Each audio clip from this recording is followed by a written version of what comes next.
see this little thing swirling around. Ooh, now it says we're live. And we are back and live from my kitchen. Hooray! Slowly boiling down the Kyphi. And we are almost to the point, I think, where I'm going to start to grind the myrrh and add that last. And we will still have some boiling to do after that as everything thickens up and becomes very stiff.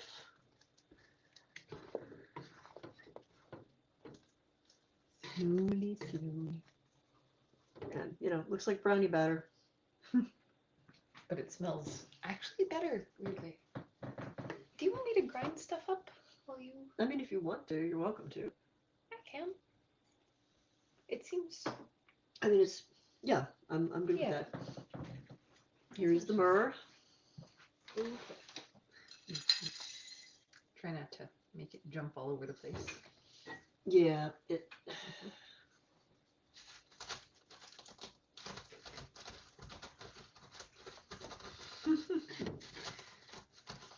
I mean, you're probably better at it than me. I get impatient and just start pounding on it. I'm sure that'll come soon. There's time still. The one downside is since Elyria is helping grind, we can't see questions just yet. But I will come back. Yep. I will grab them. Well, and we are... I took a break because I had an interview with Lucas. A YouTuber and Patheos contributor. It was a really cool conversation about a lot of different things. You know, belief systems and sort of like where we... Well, I'll let him, you know, edit stuff and put it together. Did he say when it was going to be available? I know it wasn't a live interview. He said he'd let me know once he'd had it edited down. Cool. Fun times. He was like, oh, it'll be 20-30 minutes, and as things tend to go with interviews with me, he was like, that question leads to another question, and that question leads to another question, and I've almost gotten through my actual questions, but there's so many questions now to ask. I really should know at this point that if somebody says it's a 20-30 minute interview, that's because they haven't tried to interview you yet. You have too many interesting things to say. I don't know how you do it. Well, he asked about terminal estate, and he asked about working with Father Bob and the Catholic upbringing, and like I actually got to talk a little bit to how there are some neat things that I learned without really thinking about them as learning, which was so like, you know, they're Irish Catholic, and with Aunt Rita I went to church, and even was like, you know, I founded the 5 o'clock choir on Saturdays and was like the head of that, and taught Sunday school, as weird as that will sound. But at the same time, like, learned from my grandma about psychic stuff, and, you know, learned from Aunt Rita about like Irish heritage stories, from black dogs to the black coach, fairies and banshees and various family stories. And one useful thing that I picked up from Graham from that time was not so much being closeted as judging when and to whom it was okay to talk. And that involved like having conversations first and assessing where the other person was coming from. Well, that's a lot of what you talk about when you talk about the ethics of, you know, approaching someone who may not believe that psychic abilities are a thing. Well, no, it's served me well. As complicated as my relationship with my grandmother was, there was a lot of really good stuff I got from her. A lot of really bad stuff I had to unlearn too.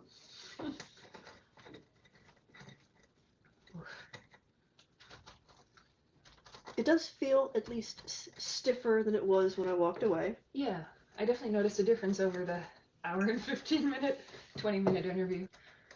I'm gonna nudge the temperature just a little past 2 and see if I can get it like just to a point where it's not spinning. Bold move. which is making Yeah. good progress, and see if there are questions. Yeah.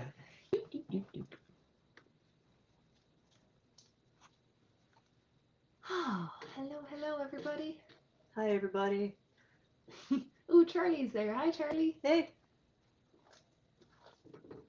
Doo-doo-doo. So many people. Lovely. Oh, there's a new question. Have you been to Egypt? Not in this lifetime. I had a couple of opportunities, but just the travel and honestly at the time that opportunities presented themselves, I did not have the funds. Hang on, your face is completely I'll sit out. down. Sorry. That's a good idea. I was like, wait a second. I mean, yes, it is a great view of your Ouija shirt. Sorry. Carry on. Faceful and all. When the potential opportunities arose, I did not have the financial stability to follow them. So I have not been to Egypt in this lifetime.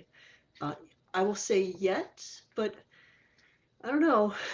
Like, I think we have to kind of play it by ear to see what travel is going to look like just within this country, let alone international travel, as things move forward. Since we are in a changed and changeable time. Somebody else was asking, what is your favorite tea? What is my favorite tea? Scottish breakfast, which is a tea blend that usually has Assam in it. Pretty much anything that has like a good, rich, malty Assam, I love. As herbal teas go, peppermint or various mint blends are favorites. I used to really like a lot of fruity black teas. I've always tried to like green more than I actually like green tea. And white teas aren't bad. Oh, I love white teas, actually. They're so gentle. Actually, well, there's a blueberry white that I really, really like.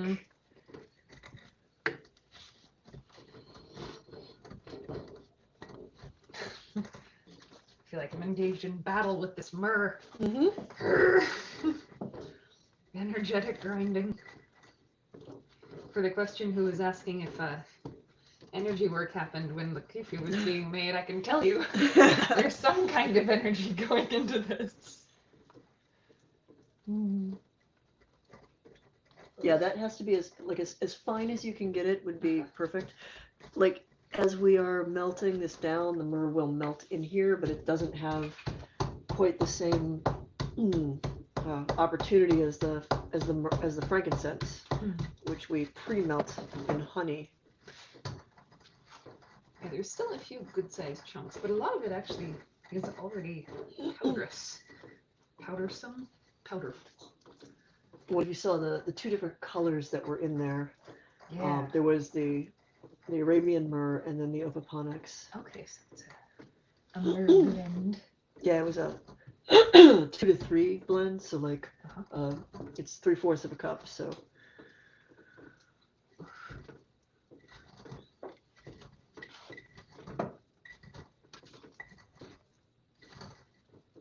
All right, let me go check more. See if there's more questions.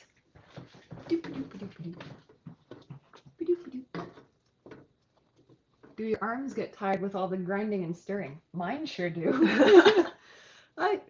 I feel like I've had a workout. I suspect that I will be a little sore tomorrow. I'm not gonna lie.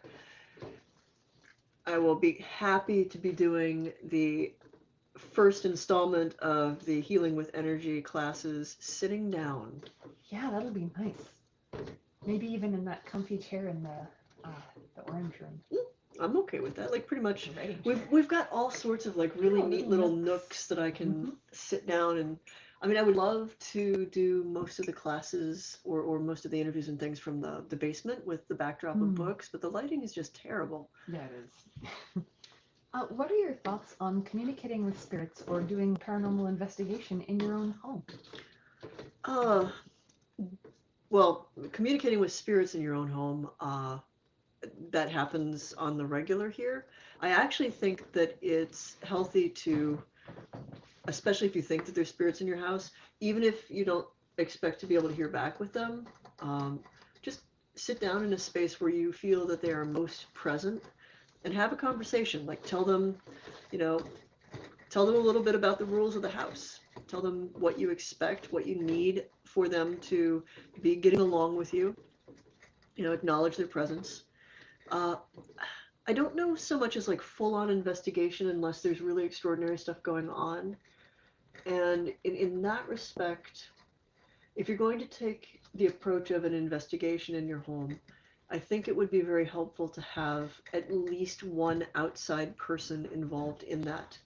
In the same way that while it is possible to do a reading for yourself with tarot cards or whatever, it can be difficult to extricate your own expectations from the experience.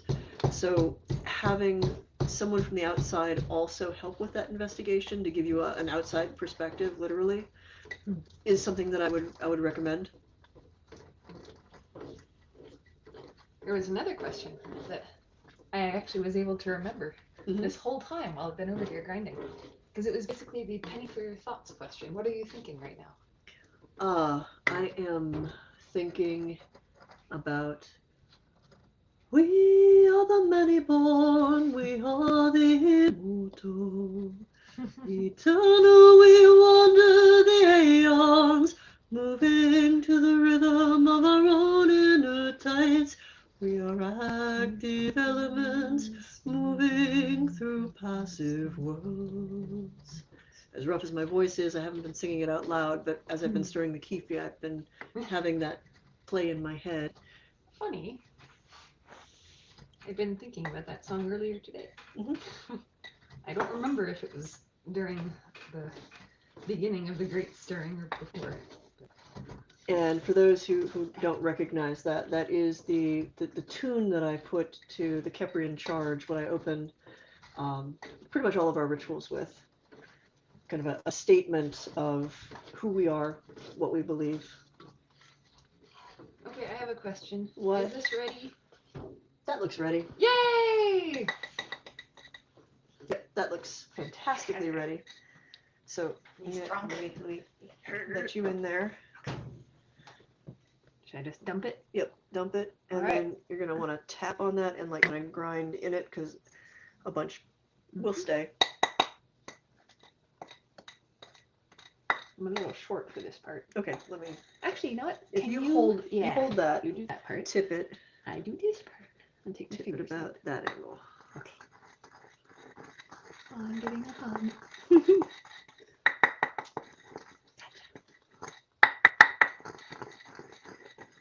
It's gonna spit in a minute. Yeah, I might come back to that to get some more out of there, but I want to stir it in.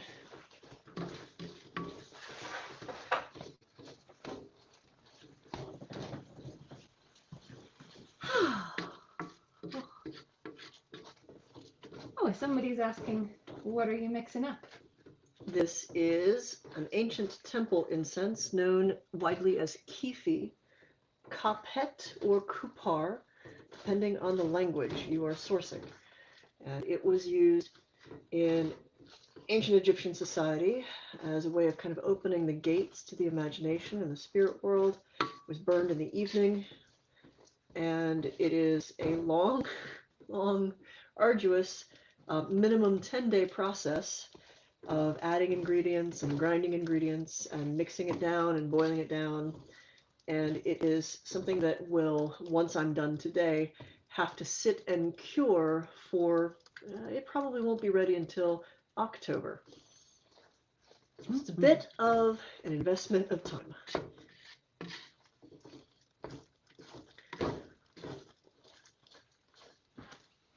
Here's a new question. Have you ever encountered or created a tulpa or thought form? Oh, yeah. Yes. Both accidentally and consciously. I'm not actually going to talk about the first really conscious one I made because I was a teen, it was embarrassing, and it had some repercussions, and I don't know that I'm ready to talk about that right now. But it was well-intentioned, and I had plenty of, affirmation that other people could perceive it. Oops. a little bit more consciously when I wasn't 15 and thinking that that was a good idea. I like the idea of constructs, and I refer to them more as constructs than just tulpas, because it's a little bit more complicated. Tulpa is a Tibetan Buddhist word, in a little bit in the same way that smudging is a little different if it's, you know, the root society. It's anyway. So a construct is when you take energy and intent and will and you focus it to basically create spirit AI, an independent construct of energy and will that basically behaves like a spirit. Often has kind of a simple programming, can have a complicated programming, maybe anchored into an object, does not have to be. It's something that a number of occult systems and magical systems teach people how to do. There are different terms for them depending on groups and whatnot. They happen spontaneously as well. And probably the most famous one I'd mentioned on Twitter recently, in a John Keel book, he was talking about what they thought was a haunting in Greenwich Village, in like the garret apartment of one of these buildings. People were seeing a cloaked and this cloaked figure with a wide slouch brim hat, the face partially obscured, seemed dark and mysterious and like striding through the halls with purpose. Didn't necessarily seem evil, but had a kind of intimidating quality. And of course, you know, the way people naturally do, they were like, all right, so it's a ghost. We're not sure if it's intelligent, but let us research the history of this building to see if anyone matching this description has died in it. The answer was no. And somebody had thought that maybe it was a Civil War spy, and maybe there wasn't actual, like, records of it and whatnot. And in the course of researching who had lived in this building before, they found that it had been the home of a writer, Walter B. Gibson. And Walter was known for creating a fairly iconic character, the Shadow, Lamont Cranston. Who knows what evil lurks in the hearts of men? A very famous radio play character. Gibson had spent some of his most prolific years hammering away at his keyboard, creating this character, focusing on it. He was, as many writers are, kind of renowned for like the hyper focus, like the intensity, and his prolificness. And Keel concluded, and I don't disagree, that Gibson, in putting so much energy, so much intent, so much imagination into this figure, so much of his own life and life force in writing and creating it, had also unconsciously created a projection, a tulpa or construct of Lamont Cranston, an echo at the very least of the creation he had spent so much time and energy imagining while he lived in the space.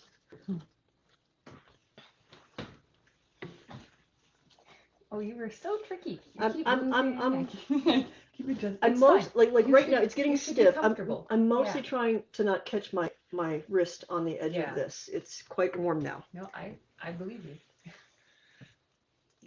To which point? I have multiple ones. Okay. I'm also kind of keeping an eye on, like, I don't want to cook the puck. Yeah, that's a fair point. It's not actually that warm by it. Okay, good. Yeah. Maybe like 80 degrees. Shouldn't be bad for a puck. Okay. So, somebody who just got the Watcher Angel Tarot deck in the mail from us, yay, is saying, they're asking, how do you feel about reading reversals? When I was first learning tarot, I hated it. Mostly because it meant that it was more stuff for me to memorize. But I was 14 and I got over it. I I think when you're first getting accustomed to a deck, it's best to just read everything and familiarize yourself with the cards just as they are without adding reversals into it. I think reversals can be really helpful. And for folks who don't know what we're talking about, when you read with a tarot deck, you shuffle cards, and if you've twisted them up at all, like not all the cards come out right side up. And when you're reading tarot, there is the belief, for many people, that if it is a reversed card, if it comes out upside down, that changes the meaning to some extent. I am of the school of thought that a reversed card tends to either intensify or like literally put the meaning of it kind of on its head. Well, that's not entirely true. So several of the books that I've read in my journey of like learning tarot consistently said when it's reversed, it is you take the meaning and you flip it. You take the meaning and you put it on its head. And I don't remember whose book on tarot suggested that it just tweaked it a little and made it fall more personally on the person you were reading for. So if you get the Tower reversed, like the Tower is, I know a lot of people make a big deal about the Death card or the Devil card, but honestly, the worst card to draw in a tarot spread would be the Tower, because its tagline is "Pride cometh before a fall."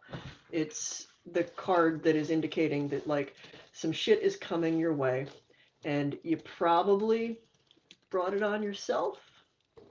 And Tower reversed is really, really the worst, because that is no, really, you did this to yourself. Like you have set yourself up for a fall. So for me, it intensifies and like really makes it clear, this is you. Like you have to own this. I also am of the school of thought, however, that while there are a lot of traditional interpretations, there's a lot of symbolism and metaphor encoded in the tarot. At the bottom line for reading is, how do those cards speak to you in that moment? Because all of that is dependent on the lens through which the reader receives it.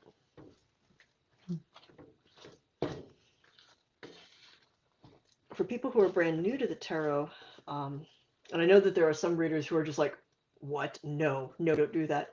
I think that there's some value in, before you crack the book, before you look at what any of the things mean, take a little time to open the deck, especially if you've never worked with tarot ever before, and simply go from card to card and look at the artwork.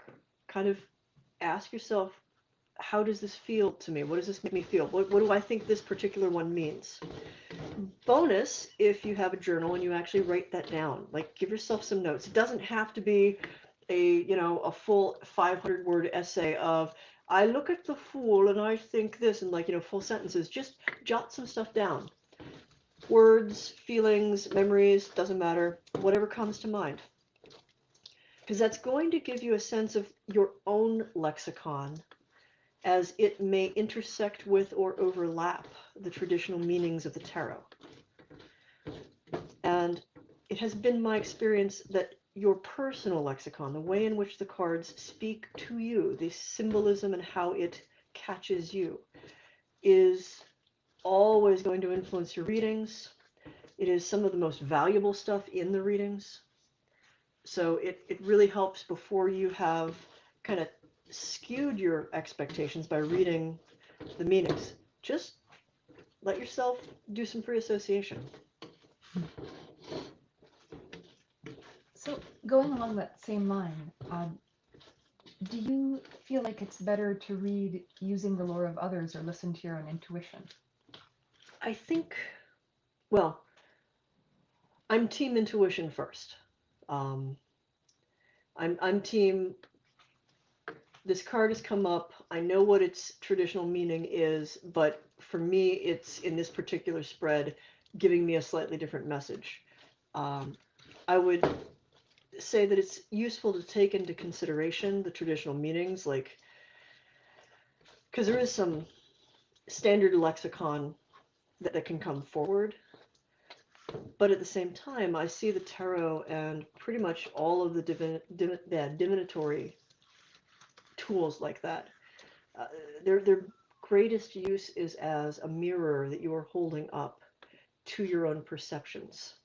They give you the opportunity to project outside of yourself the stuff that you already know, the intuitions and the feelings that you are already having. But by having kind of a screen to project it on, you have automatic permission to just articulate it. I don't know if I'm explaining that right. It's easy to get caught up in your own head and not listen to what you already know, and certainly to not articulate it. When you have an item, or something like a tarot deck, or a pendulum, or a mirror, or a bunch of crystals, or a bunch of bones that you scatter on the thing, and you have this sort of activity by which it has been established that this is how I do a reading, this is how I access this information. You now have permission to have access to the information. Follow-up question for tarot decks. Someone is asking, if you lose a card from your tarot, does that mean you have to buy it again? It'll change all the meanings? I mean, it would be helpful to have a card to take the place of the one that's missed, but it's not going to change the entire deck. And maybe losing that card is just changing the character of that particular deck. One of the things that's handy with the tarot is there's a lot of cards that overlap in meanings. Maybe not 100%, but they certainly occupy similar spaces. The major arcana carry a lot of messages, but like writ large, like in a big sort of way. But many of the minor arcana, the number cards and face cards, share several of those messages in common. So to lose one card isn't going to hobble your deck, it's just going to make it unique. As unique as the reader, maybe. The most impressive tarot reader I've ever seen was someone who had a blank deck. Ooh. Absolutely blank. Interesting. And they would just do it, they'd put the cards down in like the traditional Celtic cross or whatever, and they would read and they would remember every single card they were making up. Wow. Yeah. Like they just... That's fascinating. Yeah. So, here we go. Question up on the screen. The question is, what do you know about shadow work, and have you ever done any? Yes, and shadow work is about digging through the parts of yourself and your personality, your psyche, that you have been taught or have learned out of habit or necessity to reject. Things that you don't want to look at, things that you don't want to admit are a part of you, things that are uncomfortable, sometimes things that are associated with trauma, sometimes things that are simply not who you expected to be. And shadow work is like the act of exploring that, coming to understand what those aspects are, why they're there, what they mean, and ultimately learning to make a conscious decision on how you integrate those, or to what extent you exclude them from your personality. It is bringing the darkness into consciousness, and it is an integral part of enlightenment. You need to understand the dark as much as you stare into the light through that. Yes, I've done it. I think shadow work kind of naturally happens as a part of pretty much any spiritual path or mystical development. I think it is most effective if you do it consciously.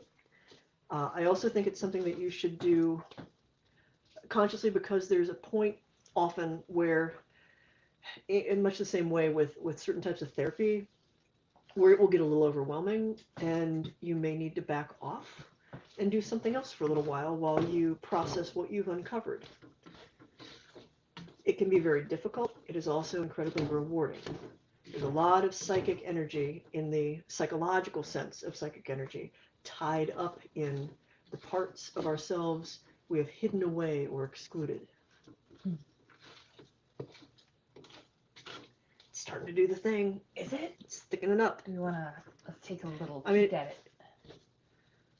I promise I won't drop you all into the Kyphi. So when you're making fudge, there's a point, or any kind of like candy like this, there's a point where it'll start to, like, Ooh, see that how it, sizzle. yeah, well, and see how this looks like really moist, like still look shiny wet. Mhm. There's a type of shine it will start to get that's a little duller, and it'll sort of like ripple across the top of it.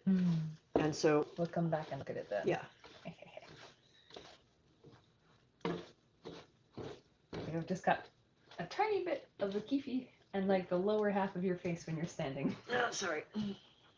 That wasn't Oh no. meant to be anything. I mean, except sitting down isn't terrible. I just want to make sure I'm not cooking myself. Yeah, I also think you should not be cooked as part of this Kyphi.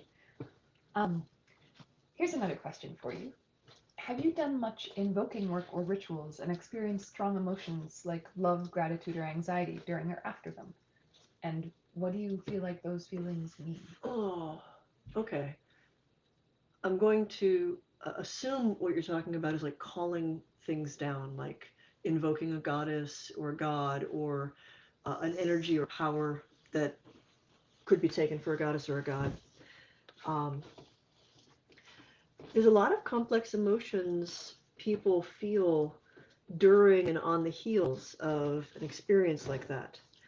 And I think the challenge is figuring out what is me, like what of these emotions are my reaction to the experience, and what of these emotions are a communication from what I just interacted with. I won't be able to tell you how to navigate that line. I think experience is the only thing, and reflection is the only thing that will give you a good sense of how to navigate that line. If you're asking for what I believe that experiences like that absolutely communicate things to us. And many of those things do not fit neatly in language. And so, like, the first layer of understanding what has been communicated normally comes through as feeling, as emotion, as something that's overwhelming, and even if it's happy, might make you cry simply because you don't have any better way to process it.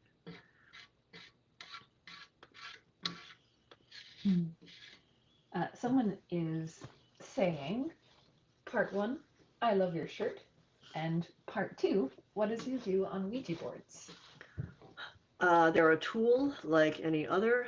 They have a lot of pop culture portrayals that have made people very, very leery of them and have set people up to be afraid of them.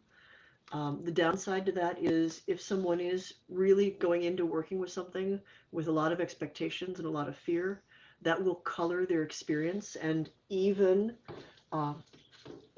draw in things that will feed on or answer those expectations and feelings. But at the end of the day, a Ouija board is no different from a K2 meter, a REM pod, a pendulum. They are all objects that are designed to facilitate communication with spirits. They are all objects that invite actively spirits to interact with them on some level, move them, push them, light them up, whatever. And like if you think about a K2 meter and what people ask with that versus a Ouija board, like the only difference, and it's a very thin one, is people are putting their hands on the planchet of the Ouija board. And yet we hold the K2 meter, the pendulum even more so. I think there are a number of investigators, especially from like the 50s and 60s, and particularly from the 70s as a result of the movie The Exorcist, who developed a belief that Ouija boards, by their definition, must be evil, and definitely propagated the belief that these were portals to hell or to demons, and that the use of them in any circumstance was going to invite evil. My biggest problem with Ouija boards is not whether or not they invite evil. It's actually how easy they are to be manipulated, consciously or unconsciously. Because people place their hands on the planchette, people can push it, whether they are conscious of doing that or not. And so it's, to me, the biggest, Ouija boards are problematic because they are not 100% reliable. They work through ideomotor response, which is to say that, micro movements in your hands are helping this to move.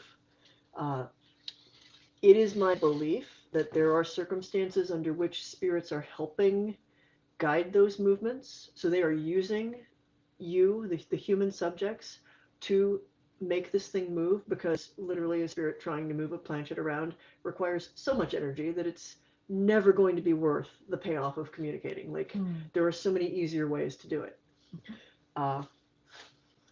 From the spirit side of things, many of them find Ouija boards annoying because it's sort of the equivalent of texting with a flip phone. It's long and arduous and annoying, and if there's somebody in the room at all who could possibly hear them without having to go through the trouble of pushing this thing around through people, they'd really rather just stand and talk to you. Also, it seems kind of cruel to expect spirits to remember how to spell things, especially if they come from a different culture. Yeah. At a time when there were different accepted spells. Anyway. Yeah, I mean, well, that opens a lot of philosophical questions about communication, and is it necessarily is telepathic communication, which is pretty much what spirits are using, bound by language, or is it a different form of communication? Does mind-to-mind communication require that you understand the language in which the communicator is thinking? And my answer to you would be, pause and think about what you're thinking. How many of you are thinking literally in words? Language has a pretty significant impact on the architecture of your mind and your thoughts, kind of how things are arranged, expectations about everything from gender to the passage of time. There's a fellow, Worf, not like the guy on the Enterprise, but well, anyway, he's a linguist. Did some nifty research into some native languages, one of which, I believe it was Hopi, has very different tenses. And so time is seen very differently. But as much as language can influence the way in which we look at the world, how we organize our thoughts, we don't really think frequently in actual words. We think more in feelings that we then articulate into words, into images, impulses. Like, it's in here is less language than out here. Here's a good, meaty question to chew on. My granddaughters are psychics. How can I encourage them to develop their abilities? I mean, the easiest thing is to not discourage them, to give them a safe space to talk about their experiences, to not feel them do not make them feel put on the spot. But there's games you could play. You can just use a deck of cards in place of Zener cards. My mom would play basically memory, only it was psychic memory. So we would get two decks of cards. We'd make some matches, 2 aces of diamonds, 2 aces of spades, 2 kings of clubs, etc. Put them all out, shuffle them, put them all out, and then she'd flip one over and put my hand over the one that's turned over and ask me to feel what that felt like. And then she would guide my hand over the rest of the cards that are turned face down and ask me to find the one that felt right. So that's a simple psychic game. We would usually step that up with a deck of cards to black and red, where she would look at a card, just go through the deck, look at the card, take a few moments to concentrate on it, and ask me if it was black or red. And, there's a 50-50 chance with that, but we would step it up from there to guess, not guess really, but like read from her, is it a diamond, is it a club, is it a spade?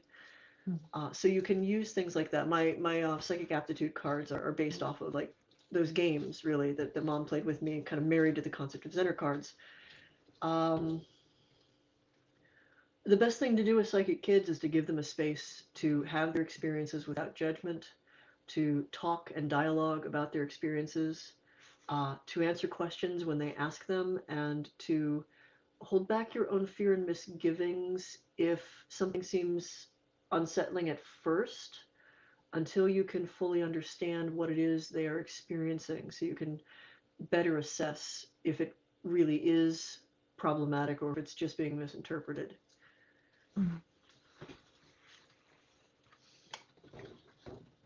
So here's a question from a ways back in the chat. Mhm. Are you aware of any deities that are specific to vampires? I have a whole chunk of a unpublished book on that. So there are not a lot of deities, gods and goddesses that are explicitly vampiric exactly. But I have encountered a number of groups. Lilith is a favorite. Kali, Dakinis, who are they sometimes drink blood from the upturned skulls of people. Dakinis are these.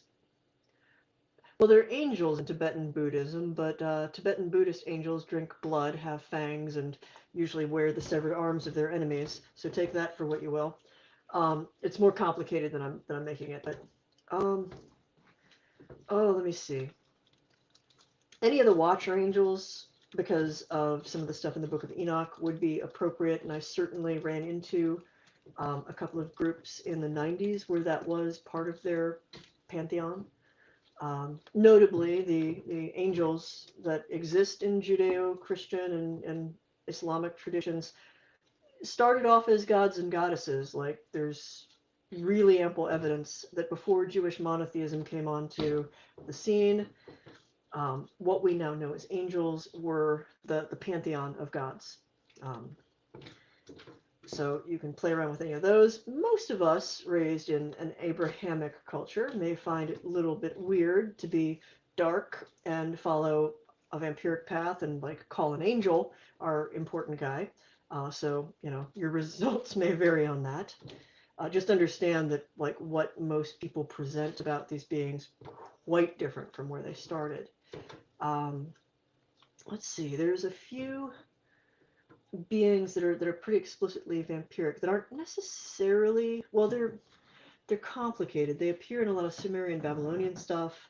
They are children of gods, but they themselves are more complicated, and they're not necessarily good. They're certainly not like,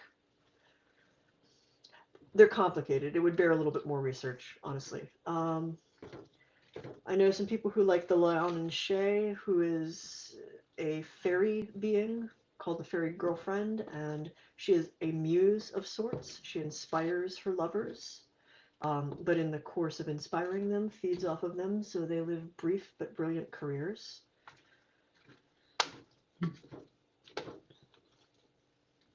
There have been a couple questions now about Inspiration House, and specifically, how are the spirits there doing? And did we ever figure out what was going on with that screamy one from the basement? Still don't know.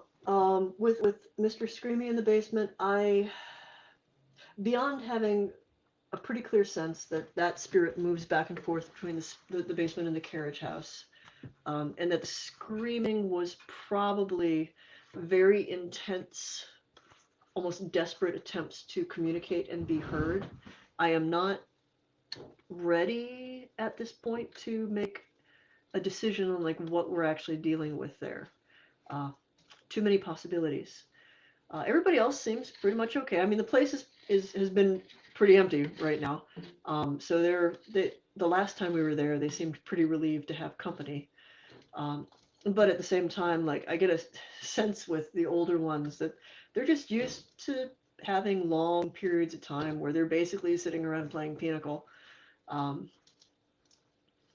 Everybody seems okay. I did get a sense that they missed having people in the house. Another good reason to go over there. Hang out every so often. It's not just for painting anymore. It's getting thicker. Yeah. This was the state last time that I was like, "Ugh, I don't know if I'm burning it." That I added Okay. a little bit too much, like a little bit extra wine. Gotcha. So it got extra sticky last time. Well, I'm not. There's a possibility that that's why. There's also the fact that I used dates instead of raisins, Mhm. and this does have a different texture. I will be very curious to see like how it hardens, like how that affects things. The dates are were very gummy. Here's a new question. This is not a silly question, Christina. With the energy classes that start tomorrow, is it more using energy to heal oneself or to heal others, or both? It will be both. It will start from just what is energy. We'll move into sensing it and working with it, and then from there, how to work with energy for yourself, for your own health and well-being. Because I'm a firm believer that you need to figure out how to do it to yourself and how it feels when you're doing it right before you extend outside of yourself to work on other people. So the step after that one will be how to work on other people.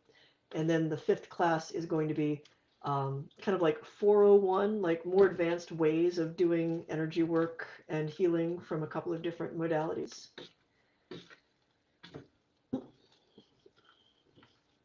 Oh, I've got my rings back on. That's why that hurts. Oh, it makes sense because it's heating your hands. It was actually more just like actually, Oh, and the grinding on calluses. And someone else was asking a little while ago, what are your views on Reiki? I mean, I've got a Reiki 3. I was curious about it enough to seek it out. It's interesting. Reiki is interesting to me because I have found, as much as like the belief system around Reiki asserts that since it is universal life energy and it goes naturally where it needs to be, that it is sentient and will heal where it needs to go, that it is universally good, that it will work on everyone. And the one thing that I have found is that that's not actually true. There are some energetic systems, there are some people where it just either it does not work, and not for any reason that like they're blocked or whatever, like simply does not resonate properly with their system. Like there's just a disconnect there. And some people where it's actively harmful to them. Rare, but there are. And again, not through any fault of their own. There's nothing wrong with them. There's nothing dark about them. There's nothing blocked in their systems. There's just this does not fit this. And so if I have any strong opinion on Reiki, it's the same opinion I have for most energetic healing systems. Always assess when you're working on someone before you start to do the work. Kind of get the lay of the land, understand like what their system feels like and looks like, and kind of test to see like, is this working? Does this connect with them? Are they processing this as pain? Is there discomfort? Don't keep pushing just because you've been told this will work in all cases. If there's one universal truth, it is that there is no universal truth. Yeah, like there's no point at which something is universal. It's not going to work in all cases. Yeah. So I'm going to come around to this side of the camera because I get to take a question too. Yay! So someone was asking when I discovered my mystical side. And I've been trying to think about the answer this whole time. And I think it's fair to say that I've always had a mystical side. Certainly as a young person, I had a very unique relationship with nature. A mystical relationship with nature. And I feel like for me, the thing that changed as I got to be a grown-up was that for a while, I stopped acknowledging that mysticism. And for a number of years, I was living in a city, and I didn't like it very much, even though it's a lovely place to visit now. And so I would say that it's really, like, as an adult, I feel like the decision to make space in my life for my mystical side was something that really happened for a couple years leading up to my mom's death and really intensified after my mom's death. Partly because that gave me the impetus to realize that this was a really important part of life, that I could feel very different ways about my mom's life and legacy and also her passing if I started to really look at what mysticism could do for the way I understood the world. So I go back and forth between thinking like, oh, it's sad that it took that for me to realize this, but I also think it's a wonderful thing to come out of someone's death, like that you can start to see the world differently and start to be a little less reductionist, a little more open to meaning not just being in a name, but in a feel or an identity or a dream. Dreams are so cool. Anyway, I think that's a fairly good answer, but I was also curious if you would answer the same question, my love. No, it's a good question. It's a good question, and also in my case, there's like these weird stages of awareness and acceptance. Do you want me to stir for a little while? No, it's actually getting to the point where it's pretty close. I just started to get warm, as you can tell, as I like mop my brow. So it's no secret that I was an incredibly precocious child, and probably like self-aware at an age that not everybody is. And I mean, you can chalk that up to whatever you want. You can go, okay, you're an old soul, and that's what, because I certainly got called that enough. But, you know, whichever way you want to take that. So I was thinking about things pretty early.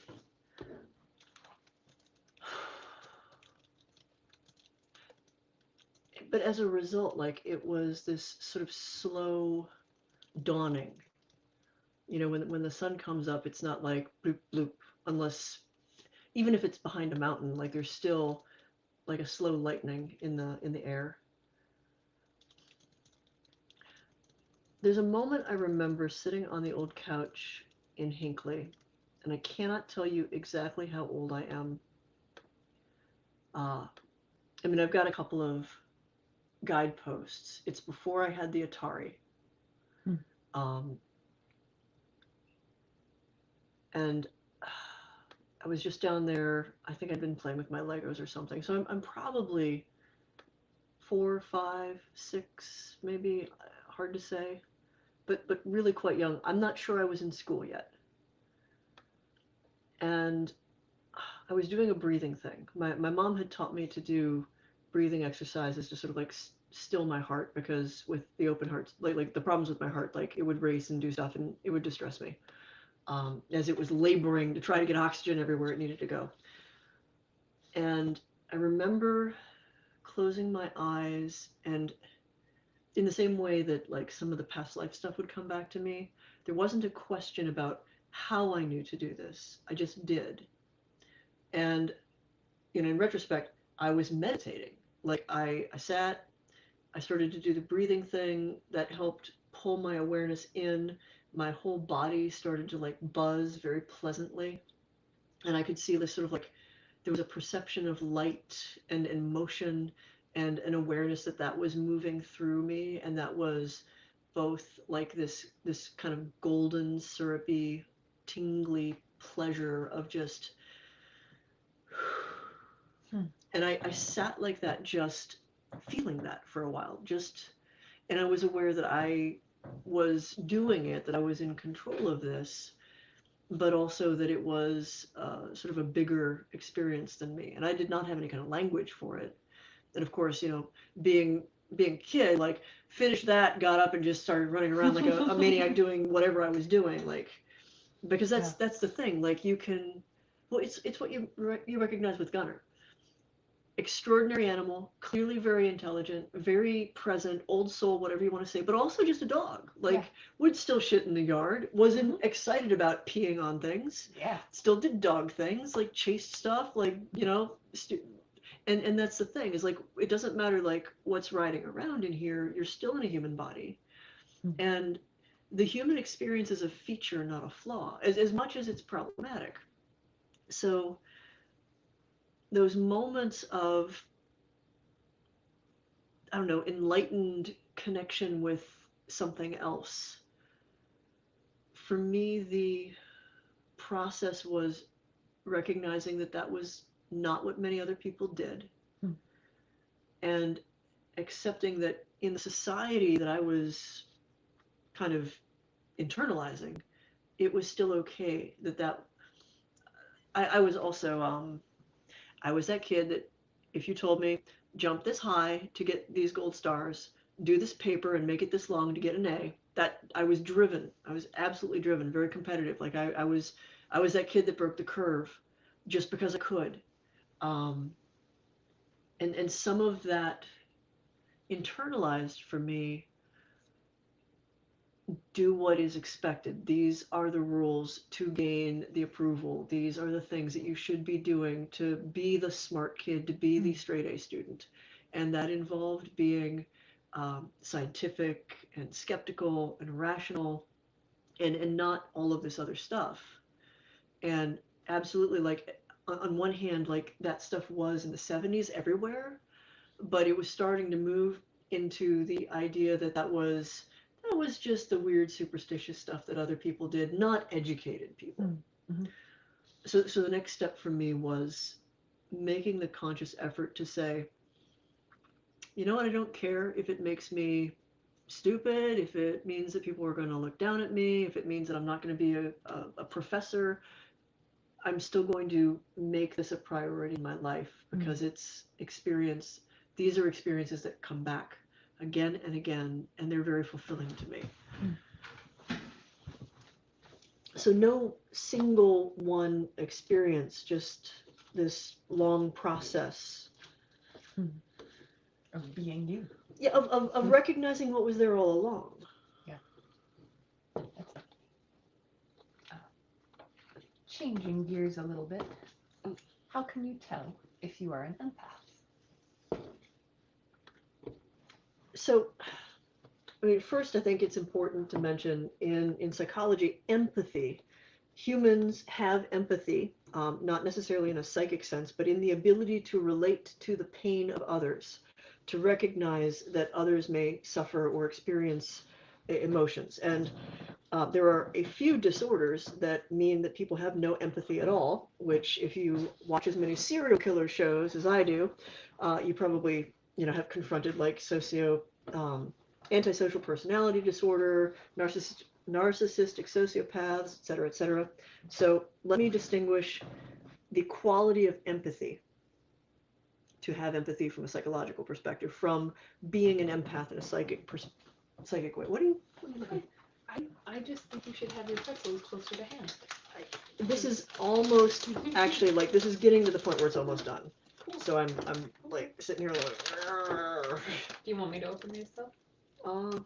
Maybe. Uh-huh. Trader Joe's chocolate covered pretzels. Dangerous.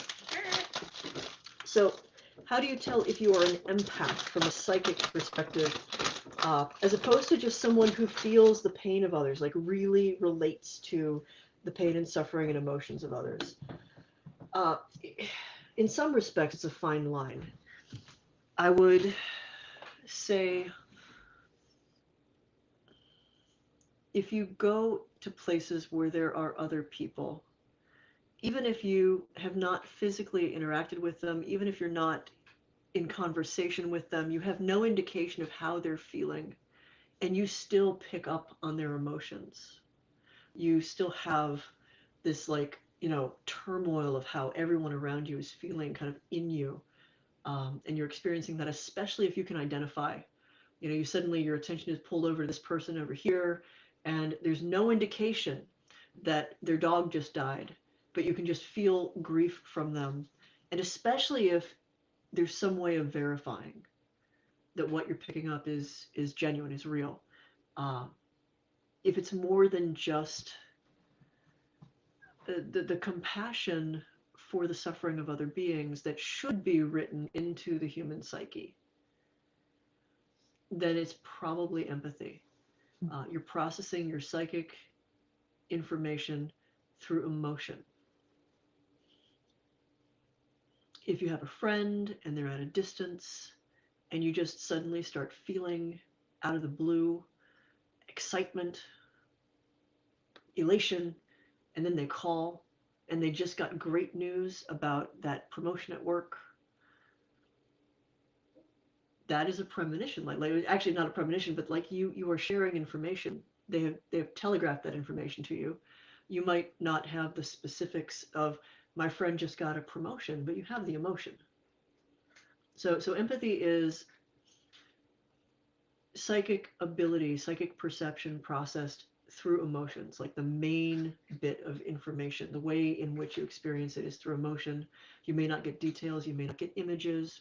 That's not to say that you can't, because none of these are boxes with hard and fast boundaries. You may be an empath who also sometimes has dreams that come true. You may be an empath who also sometimes reads people's minds. It's important to note that what we have separated from into telepathy and empathy used to be all under one umbrella. Used to just be telepathy, like it was all the same thing. Mm-hmm. And as we've moved forward in time, like we kind of, there's a thing about our culture where we like to kind of like reduce things into smaller and smaller knowable chunks, like clearer and more refined, and in some ways more rarefied titles. So it's not enough to have telepathy being the communication of mind to mind, communication of many things. We have to say telepathy is communicating words and language and thoughts, and empathy is communicating emotion. Mm-hmm. That's how we understand it now. But be aware, in the past, telepathy was all one thing. And by the past, I mean like early 20th century. It might surprise you to know that the Scientific American in the 20s had articles seriously discussing, not debating, discussing telepathy and its impact on people and how it was manifested in like psychology and therapy.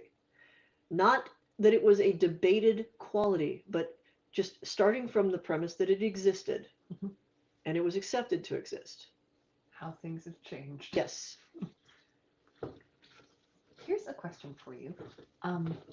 The question is, I'm wondering what you're learning about now in occultism, and do you feel differently about anything you've written in the past?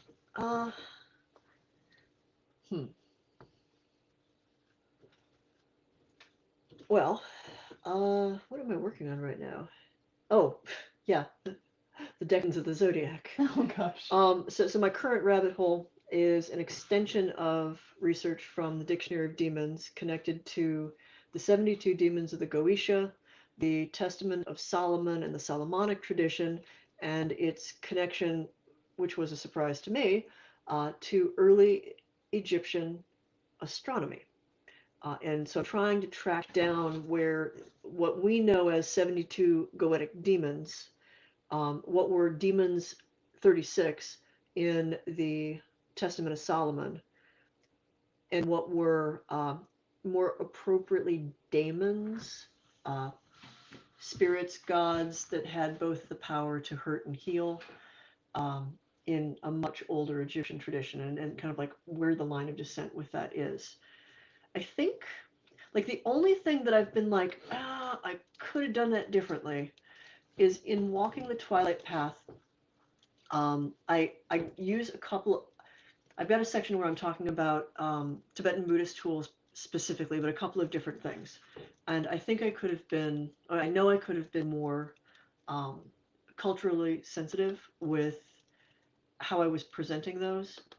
I've had a couple of people write back and suggest that like it dances on the edge of cultural appropriation by just telling people to pick up a pair of tingsha and start working with them. And if I were to go back and rewrite that book, I would revisit those sections and bring some of that conversation into the forefront. I've had the opportunity in the Ghost Hunter's Guide to the Occult to do that with smudging, the entry on the Yazidi, and a couple of other things to like revisit some assumptions that were perfectly ordinary at the time that I was writing, but which now, at a time where the world is getting even smaller and where we have more access directly to the people practicing things in these cultures, to acknowledge their perspective much more clearly than simply talk about it from the outside looking in.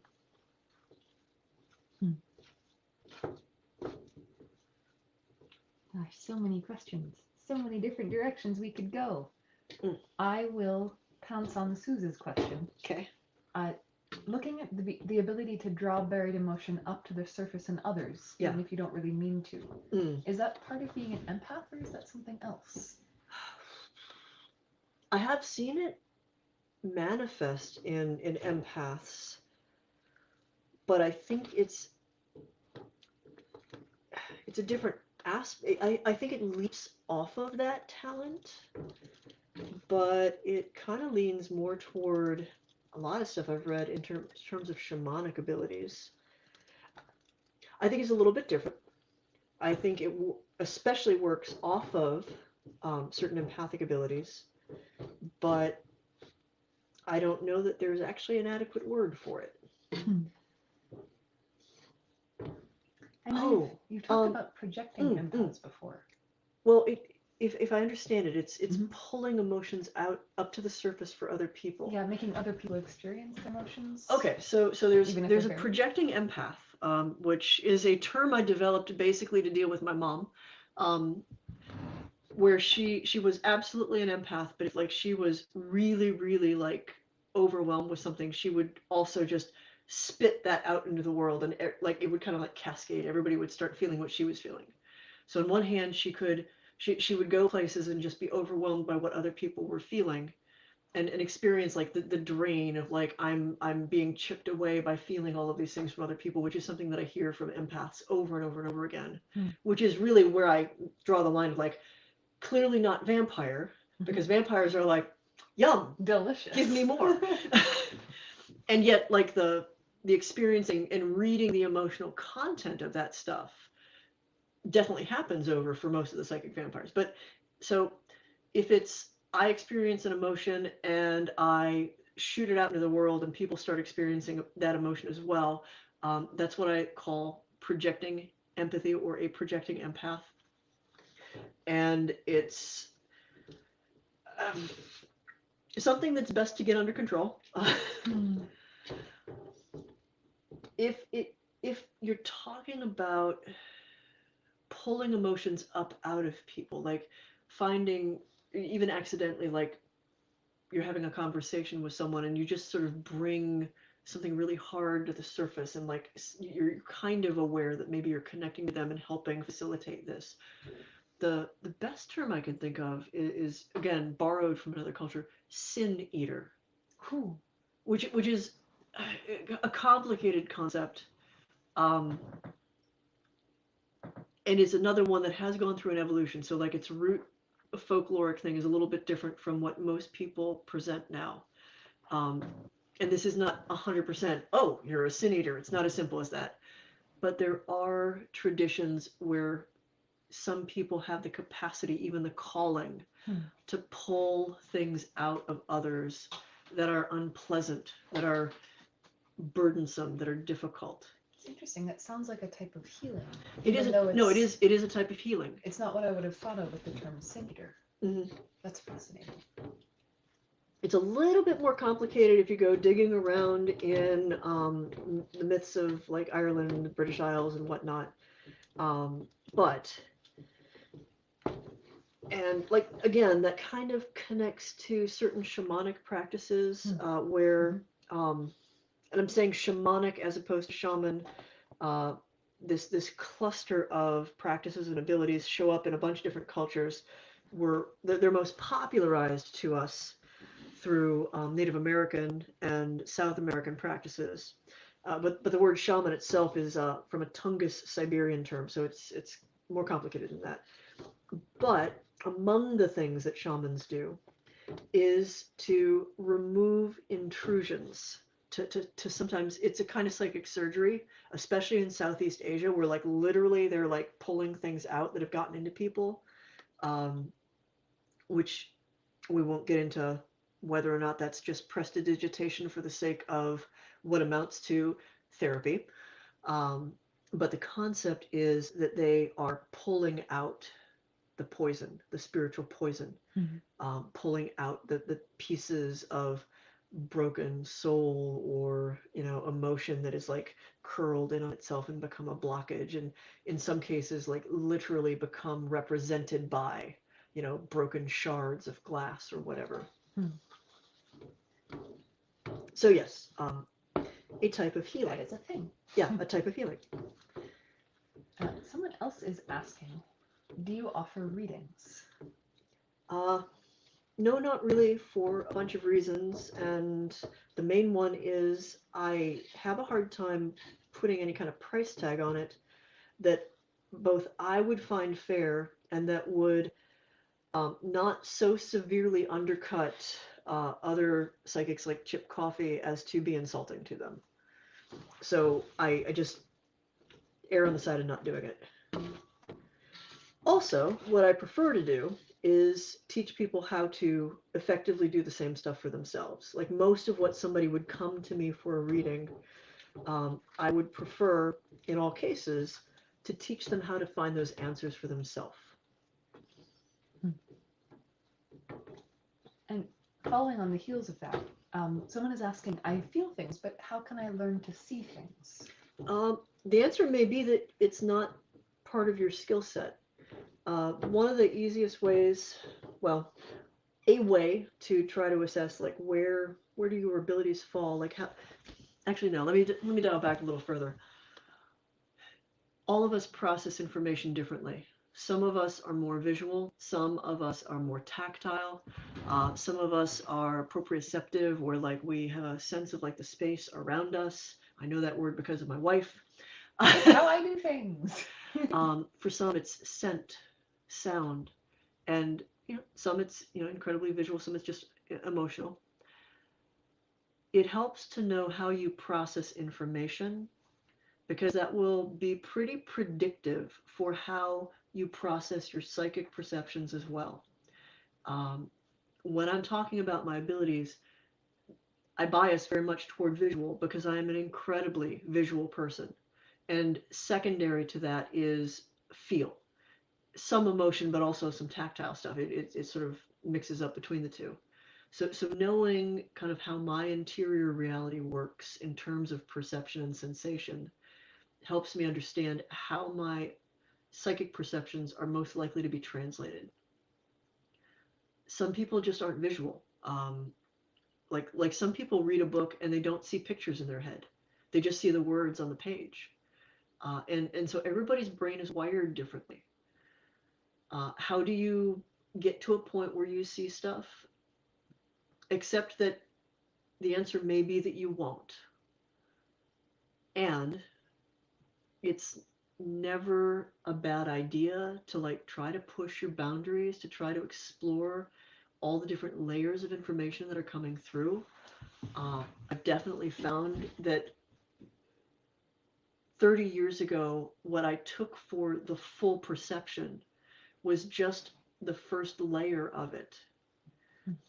And sitting with it, learning to peel back through those layers, that there's a lot more information that comes through.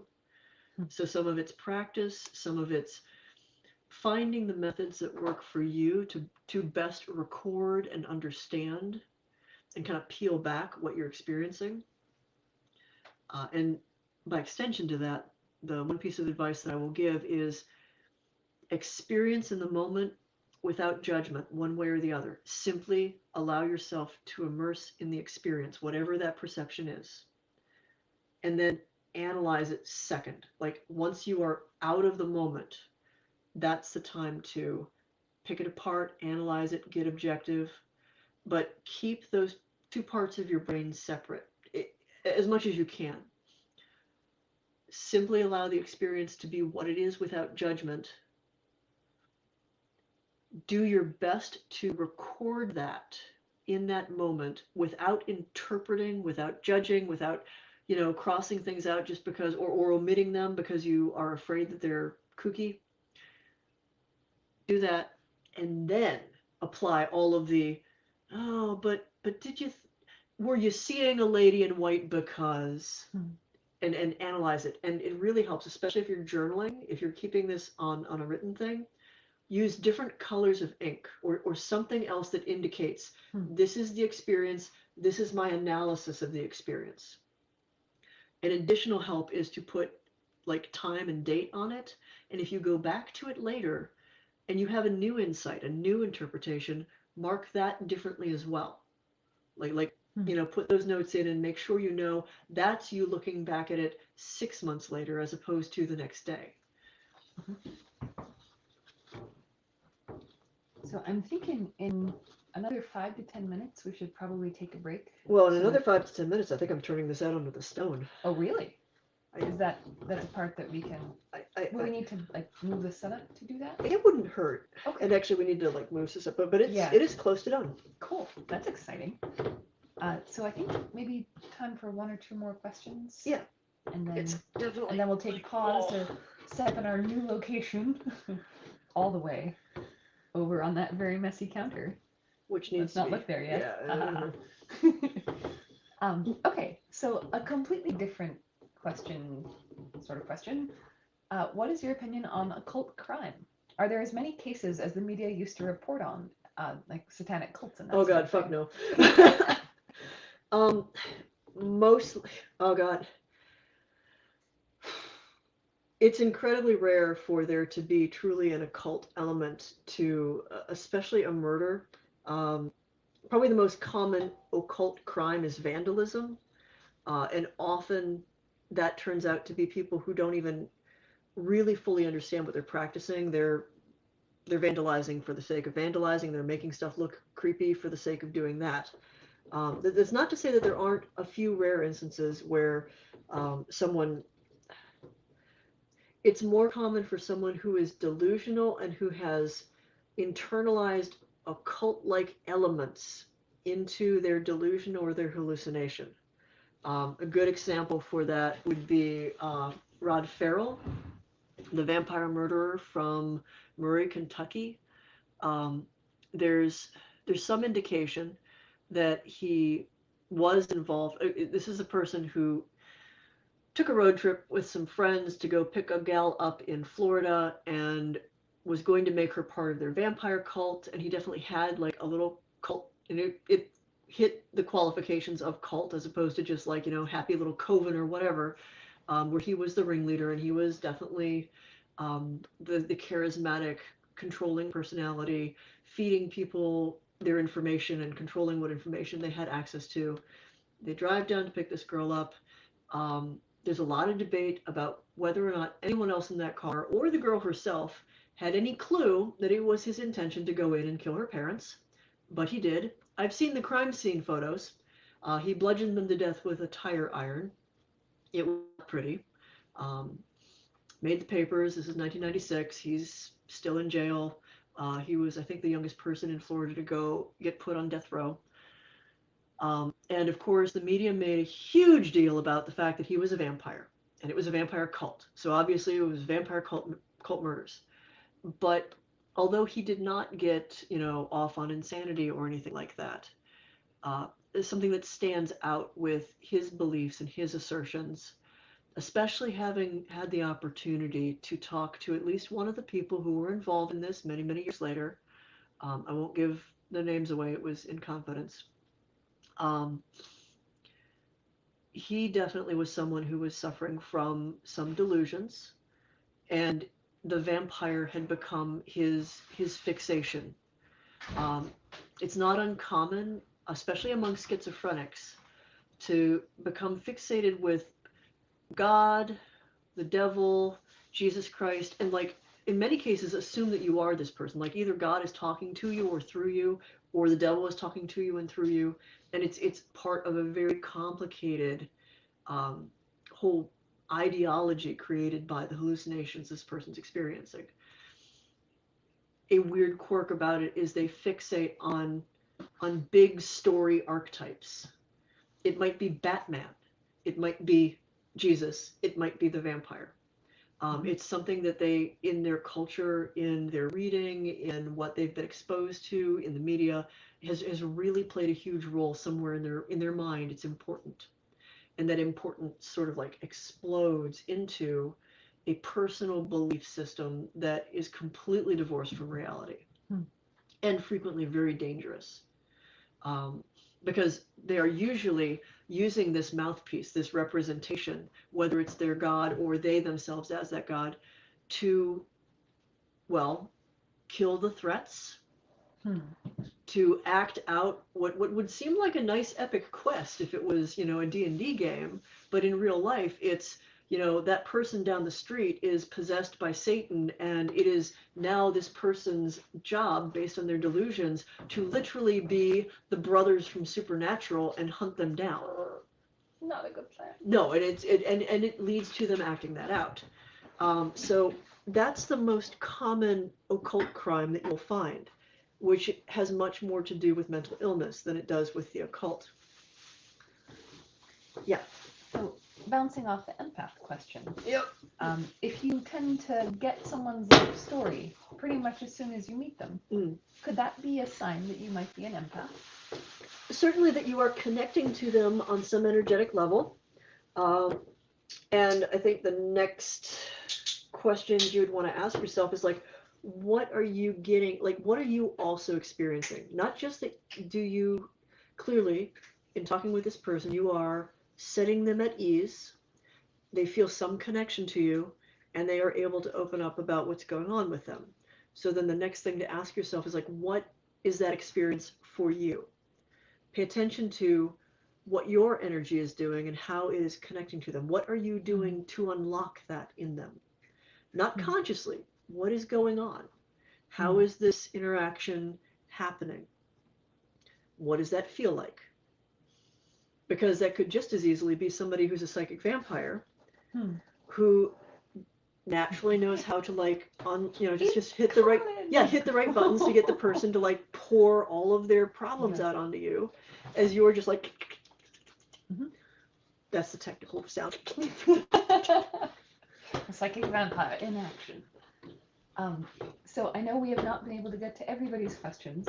Oh my goodness, this is scary but now. I think we have time for one more. Sure. Okay, so Leah will be investigating the Monroe house later this month with her team, a teammate. And they've investigated before but would like to dig deeper and are wondering if you have any advice on what sorts of things to explore. They're both empaths. The basement. I don't know if they'll let you across the street, but there's something about like that whole place, the whole town. So dig deeper is the best that I would say. Literally deeper. Well, in the basement. you know, like feel like if you can kind of try to feel from the basement and how that spreads out and like get a sense of coming into that whole town. Your investigation should start before you're through the doors of the Monroe house. Pay attention to how you feel as you are approaching this place. Give yourself a little time to just sort of like idly drive around and note different sensations and impressions you have at different locations around the city. Like there's something else going on than just the one location. And I wish that we had access to the building that's directly across the street, because there's definitely something funky with that.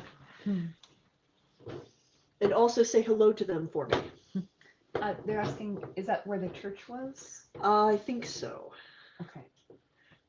There's a building directly across the street. It's got like these weird like little